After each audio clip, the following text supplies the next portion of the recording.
Genesis chapter 18, 19 chapter हम पढ़ेंगे English में किंग्स जेम्स वर्शन में से, फिर पढ़ेंगे हिंदी में BSI बाइबल में से। चैप्टर 18। थैंक यू आबा फादर गॉड रिबान तिखाबा अखासी ही बुंत उजुल रहासा। हम विनती करते हैं परमेश्वर इसके भेद हम समझ सके ताकि हमारा विश्वास मजबूत हो जाए और हम परमेश्वर के चौखट जो वचन की चौखट है उसको हम पहचान सके और उसके अंदर रहते हुए हम परमेश्वर के लाभ को प्राप्त कर सके। नासरी यीशु मसीह के नाम में विनती करते हैं पिता, सुन और कबूल कर। आमीन आमीन आमीन। Chapter 18. Abraham entertaineth three angels. Sarah reproved. Destruction of Sodom revealed to Abraham. He intercedes for it. First verse.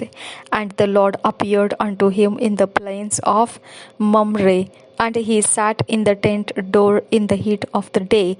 And he lifted up his eyes and looked, and lo, three men stood by him. And when he saw them, he ran to meet them from the tent door, and bowed himself toward the ground, and said, My Lord, if now I have found favor in thy sight, pass not away, I pray thee, from thy servant. Let a little water, I pray you, be fetched, and wash your feet, and rest yourselves under the tree.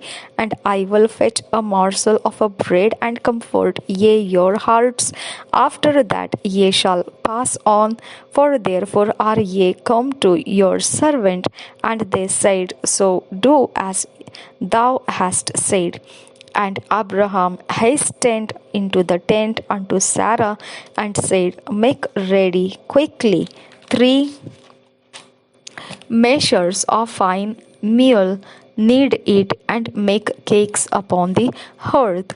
And Abraham ran in unto the hearth, and fetched a calf tender and good, and gave it unto a young man, and he hasted to dress it.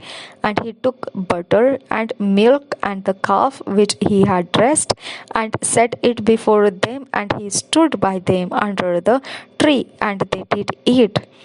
And they said unto him, Where is Sarah thy wife? And he said, Behold, in the tent. And he said, I will certainly return unto thee according to the time of life. And lo, Sarah thy wife shall have a son. And Sarah heard it in the tent door which was behind him.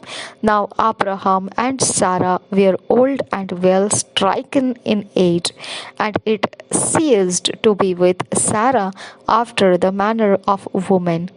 Therefore Sarah laughed within herself, saying, After I am waxed old, shall I have pleasure, my Lord being old also?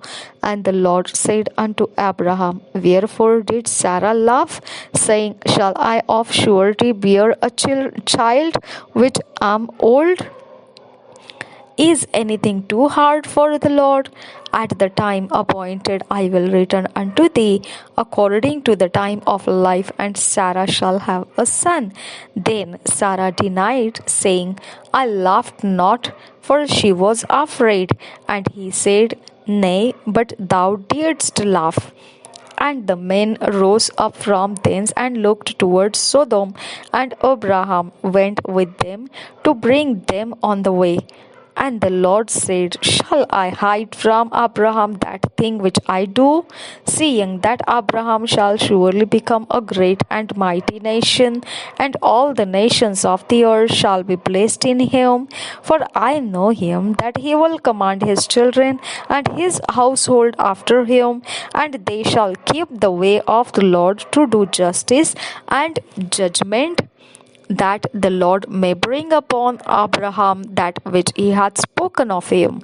And the Lord said, Because the cry of Sodom and Gomorrah is great, and because their sin is very grievous, I will go down now and see whether they have done altogether according to the cry of it which is come unto me.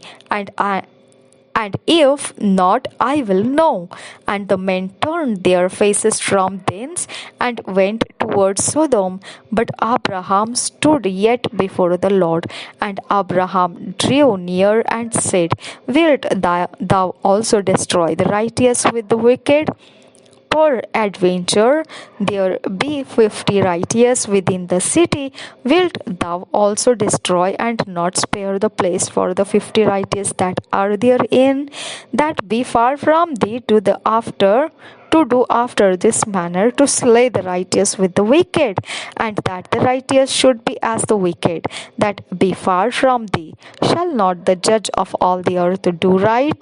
And the Lord said, If I find in Sodom 50 righteous within the city, then will I spare all the place for their sakes.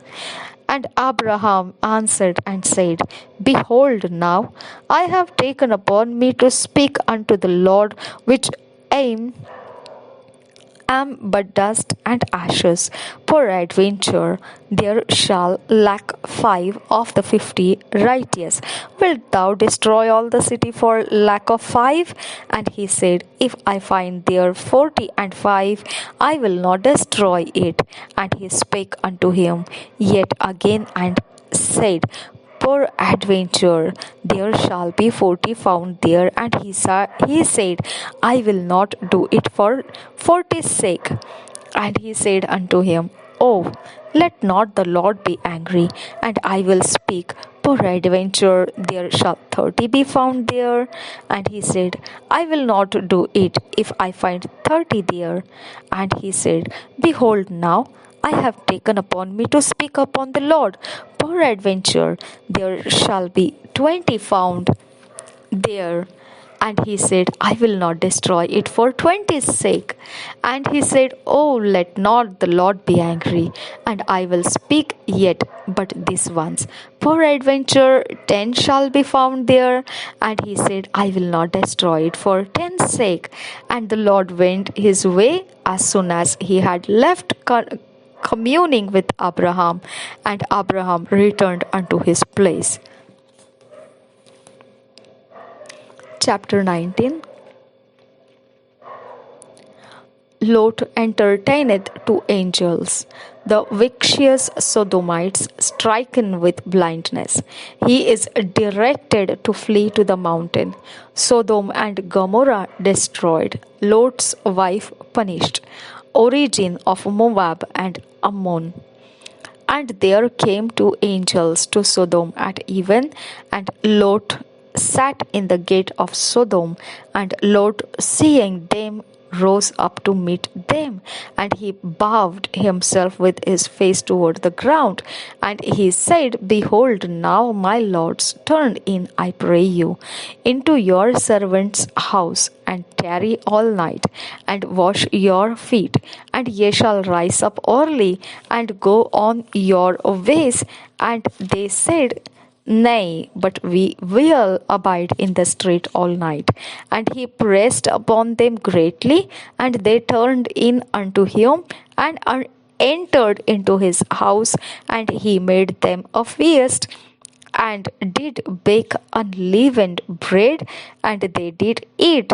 But before they lay down, the men of the city, even the men of Sodom, compassed the house round, both old and young, all the people from every quarter. And they called unto Lot, and said unto him, Where are the men which came in to thee this night? Bring them out unto us, that we may know them. And Lot went out at the door unto them, and shut the door after him, and said, I pray you, brethren, do not so wickedly. Behold, now I have two daughters which have not known man. Let me, I pray you, bring them out unto you, and do ye to them as is good in your eyes. Only unto these men do nothing. For therefore came they under the shadow of my roof. And they said, Stand back. And they said again, This one fellow came into sojourn, and he will needs be a judge Now will we deal worse with thee than with them. And they pressed sore upon the man, even Lot, and came near to break the door. But the men put forth their hand and pulled Lot into the house to them and shut to the door. And they smote the men that were at the door of the house with blindness, with both small and great, so that they wearied themselves to find the door.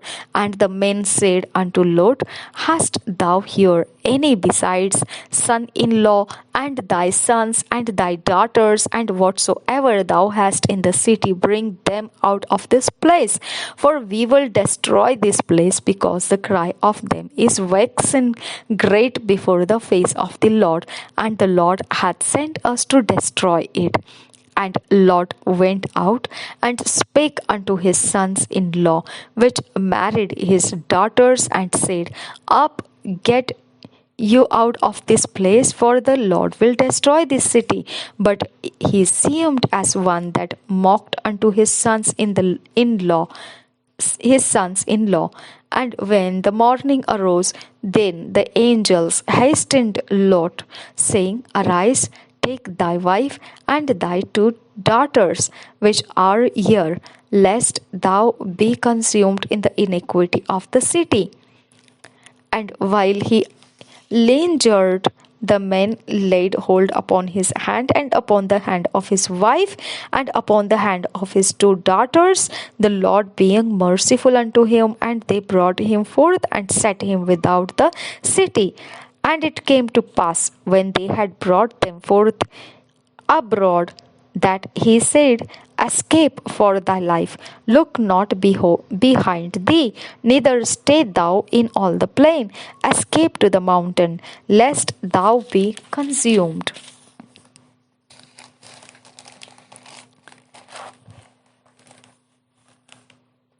18th verse. And Lot said unto them, O not so, my Lord.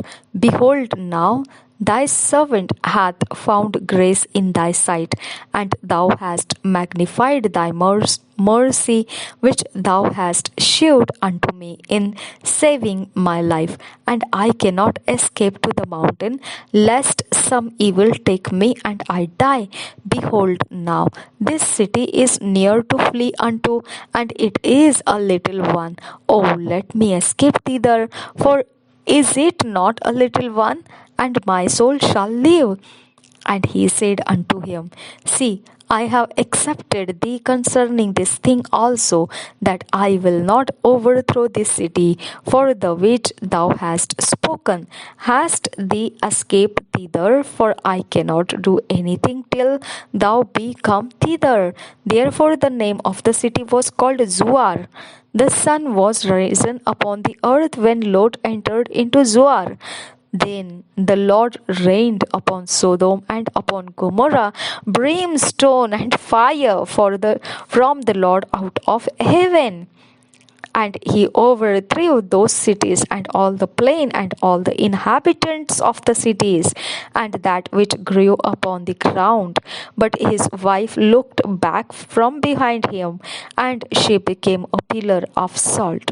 And Abraham gat up early in the morning to the place where he stood before the Lord, and he looked toward Sodom and Gomorrah, and toward all the land of the plain, and beheld, and lo, the smoke of the country went up as the smoke of a furnace.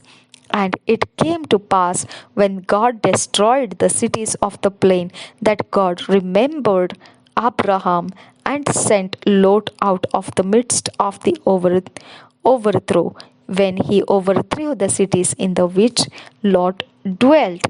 And Lot went up out of Zoar and dwelt in the mountain, and his two daughters with him. For he feared to dwell in Zoar, and he dwelt in a cave, and he and his two daughters.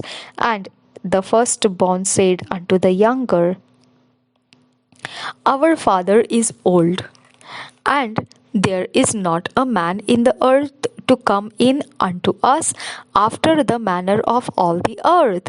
Come, let us make our father drink wine, and we will lie with him, that we may preserve seed of our father. And they made their father drink wine that night. And the firstborn went in and lay with her father, and he perceived not when she lay down, nor when she arose. And it came to pass on the morrow that the firstborn said unto the younger, Behold, I lay yesternight with my father, let us make him drink wine this night also, and go thou in and lie with him, that we may preserve seed of our father. And they made their father drink wine that night also. And the younger arose and lay with him, and he perceived not when she lay down, nor when she arose. Thus were both the daughters of Lot with child by their father. And the firstborn bare a son, and called his name Moab. The same is the father of the Moabites unto this day. And the younger, she also bare a son, and called his name Benammi. The same is the father of the children of Ammon unto this day. Thank you, Jesus.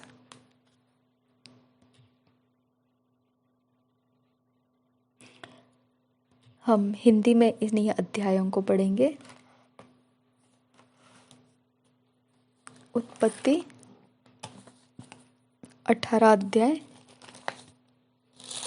और 19 अध्याय हम पढ़ेंगे BSI Bible में से। इसहाक के जन्म की प्रतिज्ञा 18 अध्याय पहले वचन से। अब्राहम ममरे की बांज वृक्षों के बीच कड़ी धूप के समय तंबू के द्वार पर बैठा हुआ था। तब यहोवा ने उसे दर्शन दिया। उसने आंख उठाकर दृष्टि की तो क्या देखा कि 3 पुरुष उसके सामने खड़े हैं। जब उसने उन्हें देखा तब वह उनसे भेंट करने के लिए तंबू के द्वार से दौड़ा और भूमि पर गिरकर दंडवत की और कहने लगा, हे प्रभु, यदि मुझ पर तेरी अनुग्रह की दृष्टि है तो मैं विनती करता हूँ कि अपने दास के पास से चले न जाना। मैं थोड़ा सा जल लाता हूँ और आप अपने पाँव धोकर इस वृक्ष के नीचे विश्राम करें। फिर मैं एक टुकड़ा रोटी ले आऊं और उससे आप अपने अपने जीव को तृप्त करें, तब उसके पश्चात आगे बढ़े, क्योंकि आप अपने दास के पास इसीलिए पधारे हैं। उन्होंने कहा, जैसा तू कहता है वैसा ही कर। तब अब्राहम तुरंत तंबू में सारा के पास गया और कहा, 3 सआ मैदा जल्दी से गूंथ और फुलके बना। फिर अब्राहम गाय बैल के झुंड में दौड़ा और एक कोमल और अच्छा बछड़ा लेकर अपने सेवक को दिया और उसने जल्दी से उसे पकाया। तब उसने दूध और दही और बछड़े का मांस जो उसने पकवाया था लेकर उनके आगे परोस दिया और आप वृक्ष तले उनके पास खड़ा रहा और वे खाने लगे। उन्होंने उससे पूछा, तेरी पत्नी सारा कहाँ है? उसने कहा, वह तो तंबू में है। उसने कहा, मैं वसंत ऋतु में निश्चय तेरे पास फिर आऊंगा और तेरी पत्नी सारा के एक पुत्र उत्पन्न होगा। सारा तंबू के द्वार पर जो अब्राहम के पीछे था सुन रही थी। अब्राहम और सारा दोनों बहुत बूढ़े थे और सारा का मासिक धर्म बंद हो गया था। इसलिए सारा मन में हंसकर कहने लगी, मैं तो बूढ़ी हूँ और मेरा पति भी बूढ़ा है, तो क्या मुझे यह सुख होगा? तब यहोवा ने अब्राहम से कहा, सारा यह कहकर क्यों हंसी कि क्या मेरे जो इतनी बूढ़ी हो गई हूँ सचमुच एक पुत्र उत्पन्न होगा? क्या यहोवा के लिए कोई काम कठिन है? नियत समय में अर्थात वसंत ऋतु में मैं तेरे पास फिर आऊंगा और सारा के पुत्र उत्पन्न होगा। तब सारा डर के मारे यह कहकर मुकर गई, मैं नहीं हंसी। उसने कहा, नहीं, तू हंसी तो थी। सदोम आदि नगरों के विनाश का वर्णन 16 वचन से आगे। फिर वे पुरुष वहां से चले और सदोम के ओर दृष्टि की और अब्राहम उन्हें विदा करने के लिए उनके संग संग चला। तब यहोवा ने कहा, यह जो मैं करता हूँ उसे क्या अब्राहम से छिपा रखूं? अब्राहम से तो निश्चय एक बड़ी और सामर्थी जाति उपजेगी और पृथ्वी की सारी जातियां उसके द्वारा आशीष पाएगी, क्योंकि मैं जानता हूँ कि वह अपने पुत्रों और परिवार को जो उसके पीछे रह जाएंगे आज्ञा देगा कि वे यहोवा के मार्ग में अटल बने रहे और धर्म और न्याय करते रहे, ताकि जो कुछ यहोवा ने अब्राहम के विषय में कहा है उसे पूरा करे। फिर यहोवा ने कहा, सदोम और अमोरा की चिल्लाहट बढ़ गई है और उनके पाप बहुत भारी हो गया है, इसलिए मैं उतरकर देखूंगा कि उसकी जैसी चिल्लाहट मेरे कान तक पहुंची है, उन्होंने ठीक वैसा ही काम किया है कि नहीं, और न किया हो तो मैं उसे जान लूंगा। तब वे पुरुष वहां से मुड़ के सदोम की ओर जाने लगे, पर अब्राहम यहोवा के आगे खड़ा रह गया। तब अब्राहम उसके समीप जाकर कहने लगा, क्या तू सचमुच दुष्ट के संग धर्मी का भी नाश करेगा? कदाचित उस नगर में 50 धर्मी हो, तो क्या तू सचमुच उस स्थान को नष्ट करेगा और उन 50 धर्मियों के कारण जो उसमें हो न छोड़ेगा? इस प्रकार का काम करना तुझसे दूर रहे कि दुष्ट के संग धर्मी को भी मार डाले और धर्मी और दुष्ट दोनों की एक ही दशा हो। यह तुझसे दूर रहे। क्या सारी पृथ्वी का न्याय न करे? यहोवा ने कहा, यदि मुझे सदोम में 50 धर्मी मिले तो उनके कारण उस सारे स्थान को छोड़ूंगा। फिर अब्राहम ने कहा, हे प्रभु सुन, मैं तो मिट्टी और राख हूँ, तो भी मैंने इतनी ढिठाई की कि तुझसे बातें करूं।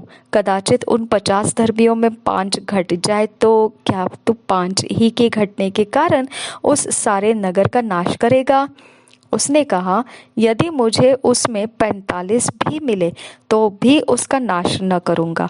फिर उसने उससे यह भी कहा, कदाचित वहाँ 40 मिले। उसने कहा, तो मैं 40 के कारण भी ऐसा न करूंगा। फिर उसने कहा, हे प्रभु क्रोध न कर, तो मैं कुछ और कहूँ। कदाचित वहाँ 30 मिले। उसने कहा, यदि मुझे वहाँ 30 भी मिले तो भी ऐसा न करूँगा। फिर उसने कहा, हे प्रभु सुन, मैंने इतनी ढिठाई तो की है कि तुझसे बातें करूं। कदाचित उसमें 20 मिले। उसने कहा, मैं 20 के कारण भी उसका नाश न करूंगा। फिर उसने कहा, हे प्रभु क्रोध न कर, मैं एक ही बार और कहूंगा। कदाचित उसमें 10 मिले। उसने कहा, तो मैं 10 के कारण भी उसका नाश न करूंगा। जब यहोवा अब्राहम से बातें कर चुका तब चला गया और अब्राहम अपने घर को लौट गया। सदोम की दुष्टता 19 अध्याय पहले वचन से। सांझ को वे 2 दूत सदोम के पास आए और लूत सदोम के फाटक के पास बैठा था।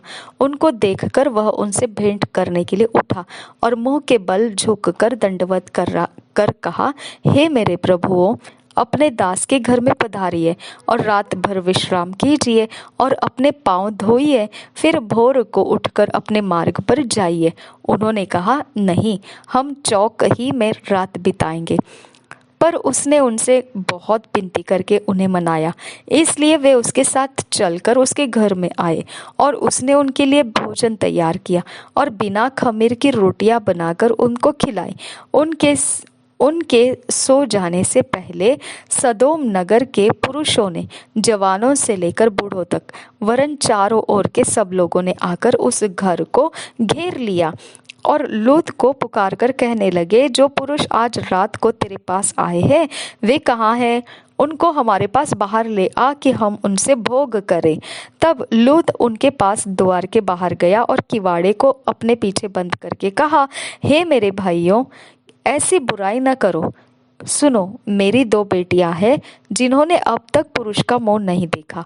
इच्छा हो तो मैं उन्हें तुम्हारे पास बाहर ले आऊं और तुमको जैसा अच्छा लगे वैसा व्यवहार उनसे करो, पर इन पुरुषों से कुछ न करो, क्योंकि ये मेरी छत तले आए हैं। उन्होंने कहा, हट जा। फिर वे कहने लगे, तू एक परदेशी होकर यहाँ रहने के लिए आया, पर अब न्यायी भी बन बैठा है, इसलिए अब हम उनसे भी अधिक तेरे साथ बुराई करेंगे। और वे इस वे उस पुरुष लूत को बहुत दबाने लगे और किवाड़ तोड़ने के लिए निकट आए। तब उन अतिथियों ने हाथ बढ़ाकर लूत को अपने पास घर में खींच लिया और किवाड़ को बंद कर दिया। और उन्होंने क्या छोटे क्या बड़े सब पुरुषों को जो घर के द्वार पर थे अंधा कर दिया। अतः वे द्वार को टटोलते टटोलते थक गए। लूत का सदोम से निकलना 12 वचन से आगे। फिर उन अतिथियों ने लूत से पूछा, यहाँ तेरा और कौन कौन है? दामाद, बेटे बेटियां और नगर में तेरा जो कोई हो उन सबों को लेकर इस स्थान से निकल जा, क्योंकि हम यह स्थान नष्ट करने पर है, इसलिए कि इसकी चिल्लाहट यहोवा के सम्मुख बढ़ गई है और यहोवा ने हमें इसका सत्यानाश करने के लिए भेजा है। तब लूत ने निकलकर अपने दामादों को, जिनके साथ उसकी बेटियों की सगाई हो गई थी, समझा के कहा, उठो, इस स्थान से निकल चलो, क्योंकि यहोवा इस नगर को नष्ट करने पर है। पर वह अपने दामादों की दृष्टि में ठट्ठा करने वाला जान पड़ा। जब पाँव फटने लगा तब दूतों ने लूत से जल्दी करने को कहा और बोले, उठ, अपनी पत्नी और दोनों बेटियों को जो यहाँ है ले जा, नहीं तो तू भी इस नगर के अधर्म में भस्म हो जाएगा। पर वह विलंब करता रहा। उस पर उन पुरुषों ने उसका और उसकी पत्नी और दोनों बेटियों के हाथ पकड़े, क्योंकि यहोवा की दया उस पर थी, और उनको निकालकर नगर के बाहर कर दिया। और ऐसा हुआ कि जब उन्होंने उनको बाहर निकाला तब कहा, अपना प्राण लेकर भाग जा, पीछे की ओर न ताकना और तराई भर में न ठहरना, उस पहाड़ पर भाग जाना, नहीं तो तू भस्म हो जाएगा। लूत ने उनसे कहा, हे प्रभु, ऐसा न कर, देख तेरे दास पर तेरी अनुग्रह की दृष्टि हुई है और तूने इसमें बड़ी कृपा दिखाई कि मेरे प्राण को बचाया है। पर मैं पहाड़ पर भाग नहीं सकता, कहीं ऐसा न हो कि कोई विपत्ति मुझ पर आ पड़े और मैं मर जाऊं। देख, वह नगर ऐसा निकट है कि मैं कहाँ वहां भाग सकता हूँ, और वह छोटा भी है, मुझे वही भाग जाने दे। क्या वह नगर छोटा नहीं है और मेरा प्राण बच जाएगा? उसने उससे कहा, देख, मैंने इस विषय में भी तेरी विनती स्वीकार की है कि जिस नगर की चर्चा तूने की है उसको मैं नष्ट न करूंगा। फुर्ती से वहां भाग जा, क्योंकि जब तक तू वहां न पहुंचे तब तक मैं कुछ न कर सकूंगा। इसी कारण उस नगर का नाम सुअर पड़ा। सदोम और अमोरा का विनाश 23 वचन से आगे। लोथ के सोवर के निकट पहुंचते ही सूर्य पृथ्वी पर उदय हुआ। तब यहोवा ने अपनी ओर से सदोम और अमोरा पर आकाश से गंधक और आग बरसाई और उन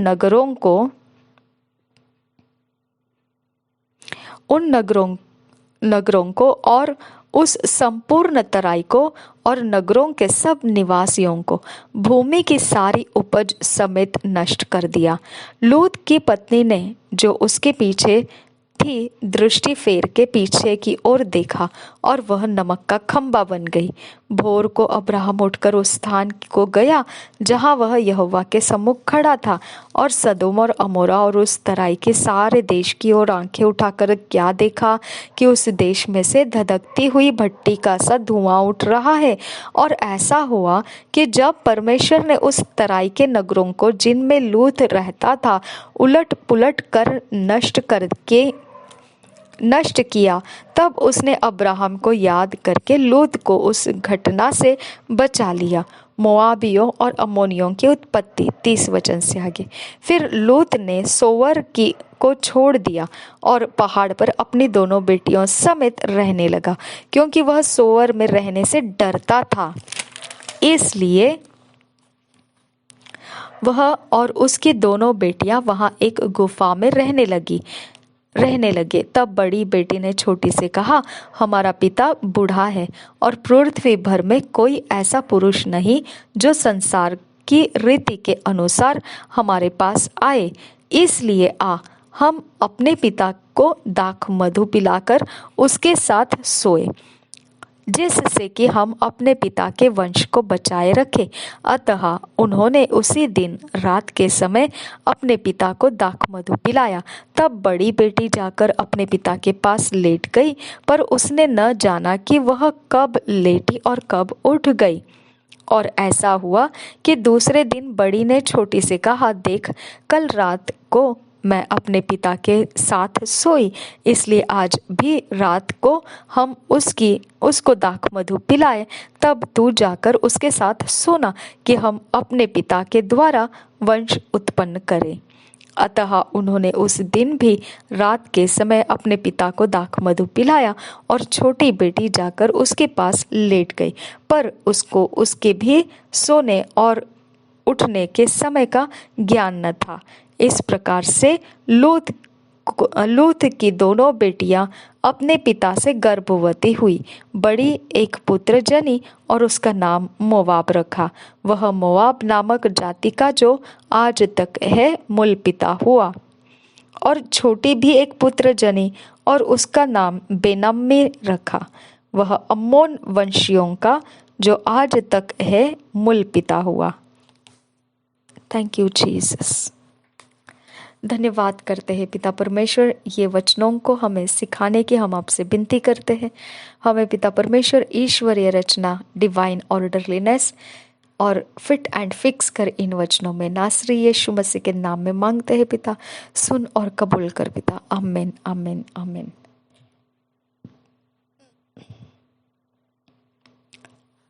2 years बाइबल रीडिंग प्लान, 2 साल का Bible reading plan.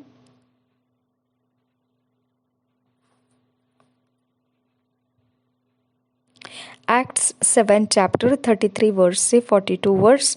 Nehemiah 11 chapter. प्रेरितों के काम 7 अध्याय 33 वचन से 42 वचन। नहमिया 11 अध्याय। हम पढ़ेंगे अकेले में, अपने पर्सनल टाइम में पढ़ेंगे, व्यक्तिगत समय में पढ़ेंगे। और ऐसा हम इसीलिए कर रहे हैं क्योंकि हम चाहते हैं कि हमारे अंदर परमेश्वर का वचन काम करे। हम में कोई सुधार आने का रास्ता अगर लेना है तो हम ले सके, लेकिन ये ज़रूरी नहीं सभी ने हमारे जैसे करना है। आप अपनी तरह से भी ये 2 साल के बाइबल रीडिंग को पूरा कर सकते हैं। और निश्चित करना है कि हमारे साथ परमेश्वर का आत्मा हमें सिखा रहा है वचन। निश्चित हमने परमेश्वर के आत्मा का लाभ उठाना है। प्रभु यीशु मसीह हम सबके साथ बना रहे। आमीन, आमीन, आमीन। प्रभु यीशु मसीह हमें आपके वचन सिखाइए, हमारे अंदर आप फिट एंड फिक्स कीजिए बातों को, और हमें ईश्वरीय रचना, डिवाइन ऑर्डरलीनेस में लेकर आइए। नासरी यीशु मसीह के नाम में विनती करते हैं, सुन और कबूल कर पिता। आमीन, आमीन, आमीन।